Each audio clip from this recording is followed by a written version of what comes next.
आणि श्रोते हो, या सुंदर मनोगतासोबतच सौ मिनल कांबळे मॅडम यांनी ठाणे येथून एक सुंदर अशी चारोळीसुद्धा पाठवलेली आहे. आणि त्या चारोळीमध्ये मॅडम लिहित आहेत की त्या सुंदर अशा चारोळीमध्ये मॅडम लिहित आहेत की ती रात्र चांदण्यांची मज आजही स्मरते मनी. ती रात्र चांदण्यांची मज आजही स्मरते मनी. श्वासांचे मिटुनी अंतर, श्वासांचे मिटुनी अंतर, तव मिठीत विरघळत होती, तव मिठीत विरघळत होती. मौनात स्पर्श बोलके, मौनात स्पर्श बोलके, ओटांचे हितगुज गाणी. मौनात स्पर्श बोलके, ओटांचे हितगुज गाणी. डोळ्यात साठली प्रीत, डोळ्यात साठली प्रीत, तृप्तीची पूर्तता होती, तृप्तीची पूर्तता होती. वाह. तर ती रात्र चांदण्यांची मज आजही स्मरते मनी. श्वासांचे मिटुनी अंतर, तव मिठीत विरघळत होती. खूप अप्रतिम सुंदर, अगदी अलंकारिक शब्दांनी ओतप्रोत भरलेली मॅडमची ही अप्रतिम अशी रचना होती. आणि श्रोते हो, याबरोबरच आपण आपल्या आजच्या शोमधल्या पुढच्या एका मनोगताकडे वळतोय. आणि त्या सुंदर अशा मनोगतामध्ये आणि चारोळीमध्ये सौ रंजना हंबर्डे मॅडम यांनी नांदेड येथून लिहिलं आहे. सौ रंजना हंबर्डे मॅडम लिहित आहेत नांदेड येथून. त्यांनी चारोळीमध्ये लिहिलं आहे की हा खेळ शब्दांचा रंगला मनामनात, हा खेळ शब्दांचा रंगला मनामनात. भावनांची मांदी आळी, भावनांची मांदी आळी, बहरते आरजे कैलास सरांच्या आवाजात. भावनांची मांदी आळी, बहरते आरजे कैलास सरांच्या आवाजात. खूप खूप धन्यवाद मॅडम. खूप सुंदर अशी ही आपली चारोळी होती की हा खेळ शब्दांचा हा शो आपल्या फक्त एफएमवर रंगत नाही, तर आपल्या साहित्यिकांच्या मनामध्ये रंगतो. आणि साहित्यिकांना एक ओढ लागलेली असते. मलासुद्धा तुम्हाला सर्वांना भेटण्याची ओढ लागलेली असते. आणि मॅडमनी त्यांच्या मनोगतामध्ये पुढं असं लिहिलेलं आहे की हा केवळ शो नसून हा कविमनाचा आरसा आहे. खूप खूप धन्यवाद मॅडम. आणि मॅडम पुढं असं लिहित आहेत की हळव्या भावनांची अलवार उकल करणारा, कवी मनाला फुलवणारा हा एक सोहळा आहे. इथे भावनांची गुंफण होते आणि आरजे कैलास सरांचा मधाळ आवाज, या शब्दसुमनांचा दरवळ. आता आरजे कैलास सरांचा मधाळ आवाज, या शब्दसुमनांचा दरवळ साता समुद्रापार पसरवतात. रेडिओ पुणेरी आवाजचा श्वास असलेला हा कवितांचा शो मंत्रमुग्ध करणारा शो आहे. आणि हा शो गेल्या 5 वर्षापासून रेडिओ जॉकी कैलास सर पेशाने वकील असून सातत्यपूर्ण तितक्याच आवडीने उल्हासाने हा शो सादर करत आहेत. तुमच्यामुळे आणि रेडिओ पुणेरी आवाज 107.8 FM अनेक नवोदित कवी कवयित्रींना त्यांच्या मनातील भाव मांडण्याची संधी मिळाली. दर रविवारी शो ऐकण्याची ओढ लागलेली असते. या शोचा बहर आणि रंगत अशीच वाढत जावो आणि हा शो आणि त्यांचे सादरकर्ते कैलास सर मनावर असेच राज्य करत राहो. पुढील वाटचालीस हार्दिक शुभेच्छा. खूप खूप धन्यवाद मॅडम की आपण अतिशय सुंदर आणि अनमोल अशी प्रतिक्रिया या शोमध्ये पाठवली. आणि जसं की आपण म्हणालात की इथं भावनांची गुंफण होते, कवी मनाला फुलवणारा असा हा एक सोहळा असतो. आणि याचं श्रेय जे मी नेहमी म्हणतो की सर्व साहित्यिक मान्यवर आपल्यासह त्यांना जातं. कारण आपल्या शब्दांमध्ये तो हळवेपणा असतो, आपल्या शब्दांमध्ये प्रेम असतं, विरह असतो, निसर्ग असतं. आणि आपल्या शब्द जो असतो तो आपला शब्द हा श्रोत्यांच्या मनावर गारूड घालतो. मी केवळ एक माध्यम आहे. आपल्या भावभावना, आपले शब्द हे श्रोत्यांच्या मनापर्यंत पोहोचवण्याचं. आणि मॅडमनी एक सूचनासुद्धा पाठवलेली आहे. आणि मॅडम लिहित आहेत की कविता आणि चारोळ्यांसोबत तुमचे विचार आणि तुमच्या रचना यांचे प्रमाण वाढवले तर आवडेल. कारण तुमच्या सुंदर सुंदर रचना आणि प्रेरणादायी विचार ऐकण्यास सारेच उत्सुक आणि आतुर असतात. खूप खूप धन्यवाद मॅडम. पुढच्या येणाऱ्या शोमध्ये आपण ही जी आपली सूचना आहे याचा निश्चितपणे विचार करूया. आणि आपण चारोळ्यांचं विश्लेषण करणं, कवितांचं विश्लेषण करणं किंवा आपल्या त्या चारोळ्यावर त्या प्रसंगाबद्दल मी जे बोलत असतो, जो संवाद आपल्याशी साधत असतो मनाशी, जो ऋणानुबंध आपला आहे त्याचं एक कारण असतं. जर आपल्या आलेल्या चारोळ्या मी जशाच्या तशा फक्त वाचल्या तर ते वाचन होईल, ते सादरीकरण होणार नाही. त्यामुळं या शोमध्ये रंगत आणण्यासाठी, या शोला फुलवण्यासाठी, या शोमध्ये नवीन बहर आणण्यासाठी मला जे वाटतं, उत्स्फूर्तपणे वाटतं ते मी बोलत असतो. आपल्याला आवर्जून एक गोष्ट सांगावीशी वाटते की आपल्या या शोला कोणतीही स्क्रिप्ट नसते. म्हणजे या शोमध्ये आपल्या रचनानंतर मी त्यावर काय प्रतिक्रिया द्यायची, मी माझे काय मनोगत व्यक्त करायचे किंवा त्या रचनेचे विश्लेषण कसे करायचे याची कोणतीही स्क्रिप्ट आपण बनवत नाही. आपल्या रचना वाचल्यानंतर जे मला वाटतं ते मी बोलतो.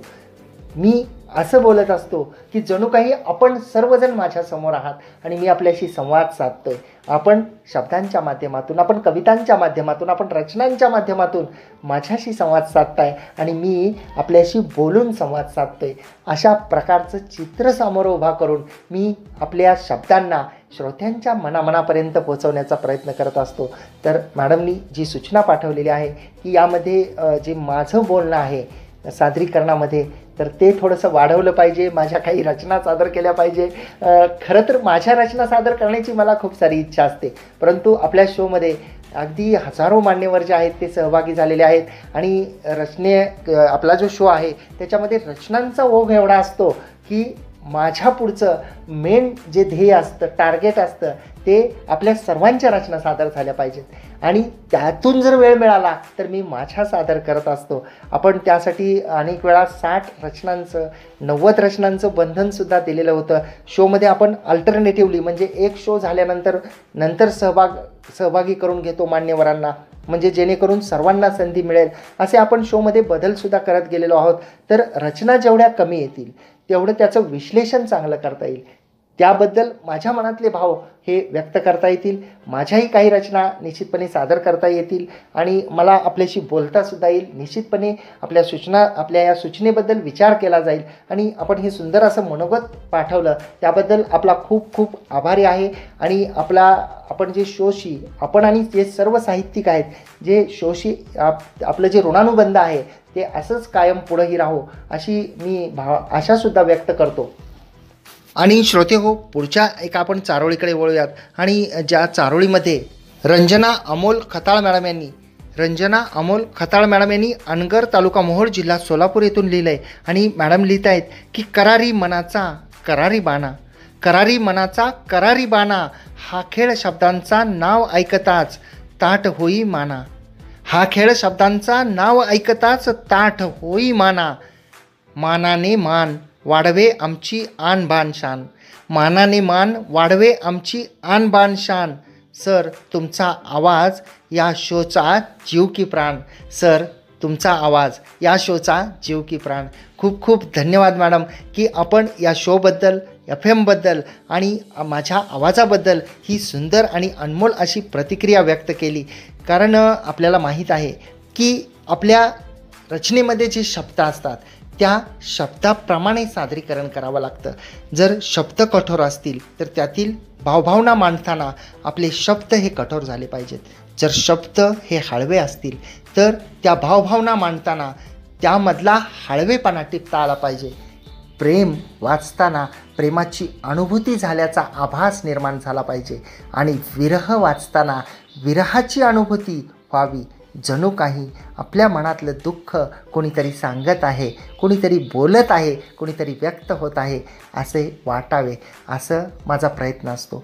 कारण सर्वात महत्त्वाची गोष्ट म्हणजे शब्द असतात.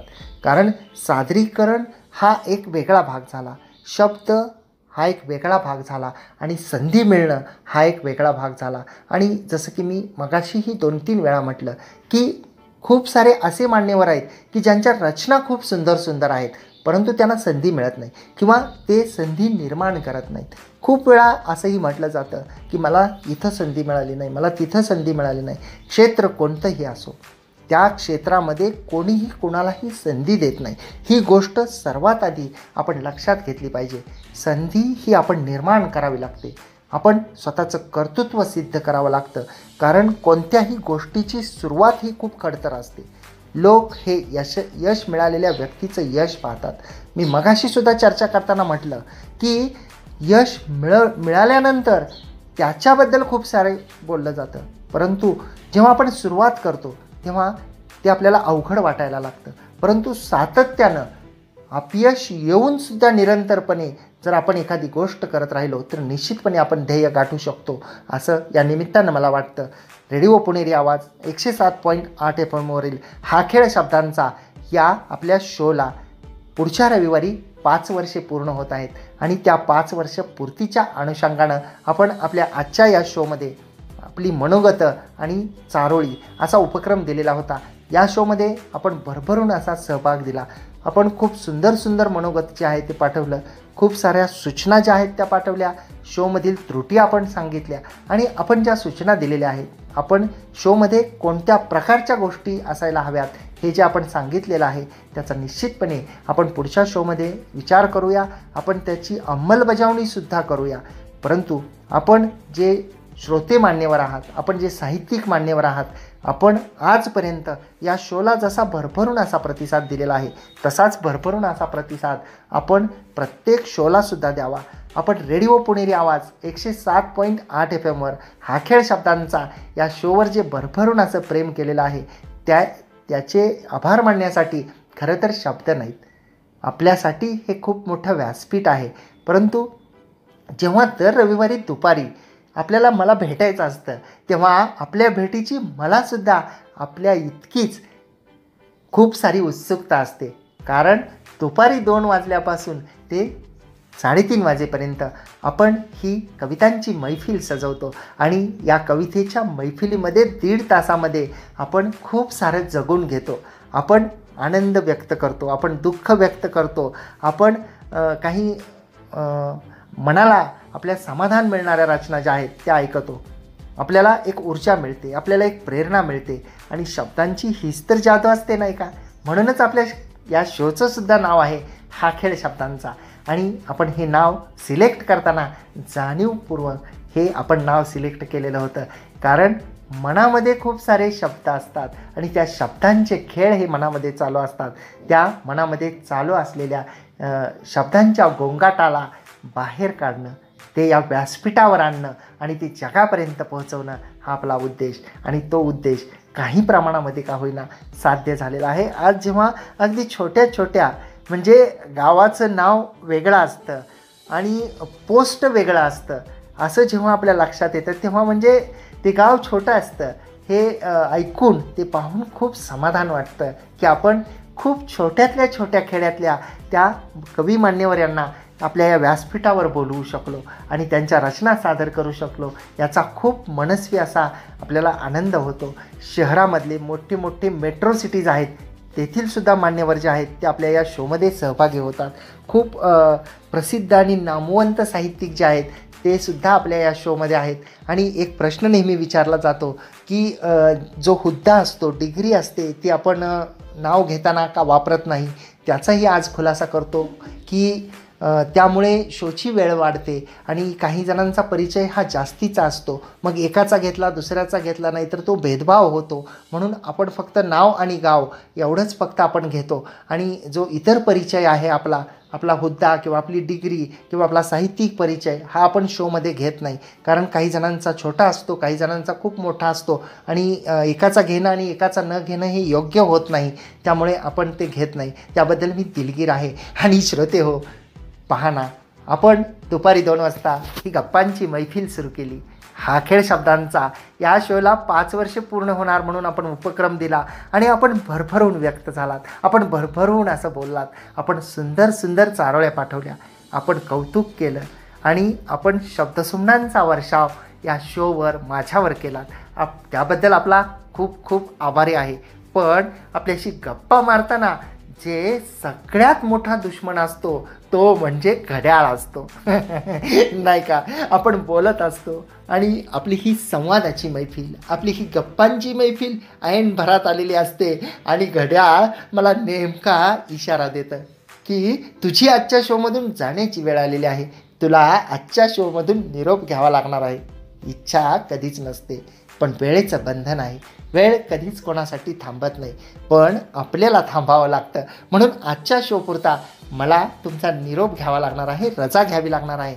हो, परंतु श्रोते हो, पुढच्या रविवारी आपण नक्की भेटणार आहोत. आपल्या या शोच्या वर्धापन 5व्या वर्धापन दिनानिमित्तच्या शोमध्ये. आणि त्याच्यामध्ये सुद्धा हाच विषय असणार आहे की आपलं मनोगत आणि आपली एक चारोळी. तर आपण स्वतः यामध्ये सहभागी व्हा. जे मान्यवर या शोमध्ये सहभागी झालेले नाहीत ते पुढच्या शोमध्ये सहभागी होऊ शकतात. आणि आपल्या या शोची पोस्ट आपल्या सोशल मीडियाच्या विविध ग्रुपला आपण जरूर पोस्ट करावी. आपले मित्र मैत्रिणी नातेवाईक यांनाही यामध्ये सहभागी करून घ्यावं. आणि आता मात्र मला रजा द्या आणि तुम्ही मात्र कुठंही जाऊ नका. ऐकत रहा रेडिओ पुणेरी आवाज 107.8 FM RJ कैलास सोबत. आनंदी रहा, आनंद लुटा.